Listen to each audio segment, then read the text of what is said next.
Darshan and ಗ್ಯಾಂಗ್ನಿಂದ Renuka ಸ್ವಾಮಿ ಹತ್ಯೆ ಪ್ರಕರಣಕ್ಕೆ ಸಂಬಂಧಪಟ್ಟಂತೆ ಇವತ್ತು ಕೋರ್ಟ್ಗೆ ಆರೋಪಿ ದರ್ಶನ್ ಹಾಜರಾಗ್ತಾರೆ.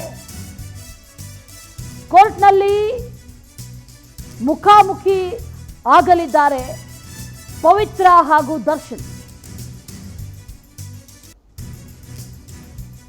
ದರ್ಶನ್ ಮತ್ತು ಪವಿತ್ರ ಗೌಡ ಇಬ್ಬರು ಕೂಡ ಸೇರಿ 17 ಜನ ಆರೋಪಿಗಳು ಇವತ್ತು ಹಾಜರಾಗಬೇಕು.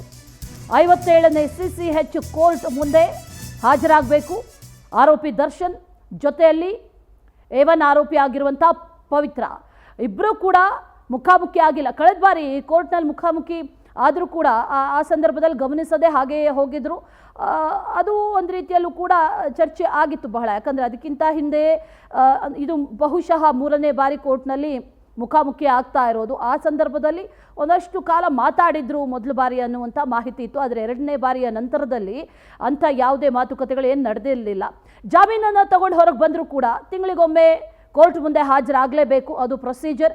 ಆ ನಿಟ್ಟಿನಲ್ಲಿ ಇವತ್ತು ಕೋರ್ಟ್ ಮುಂದೆ ಹಾಜರಾಗ್ತಾರೆ. ಆ ಸಂದರ್ಭದಲ್ಲಿ 17 ಆರೋಪಿಗಳು ಕೂಡ ಮುಖಾಮುಖಿ ಆಗ್ತಾರೆ. ಅದರ ಜೊತೆಯಲ್ಲಿ ಪವಿತ್ರ ಜೊತೆಯಲ್ಲಿ ಆರೋಪಿ ದರ್ಶನ್ ಇಬ್ಬರೂ ಕೂಡ ಮುಖಾಮುಖಿ ಆಗ್ತಾರೆ, ಜಡ್ಜ್ ಮುಂದೆ ಹಾಜರಾಗ್ತಾರೆ ಅನ್ನುವಂಥ ಮಾಹಿತಿ ಇದೆ.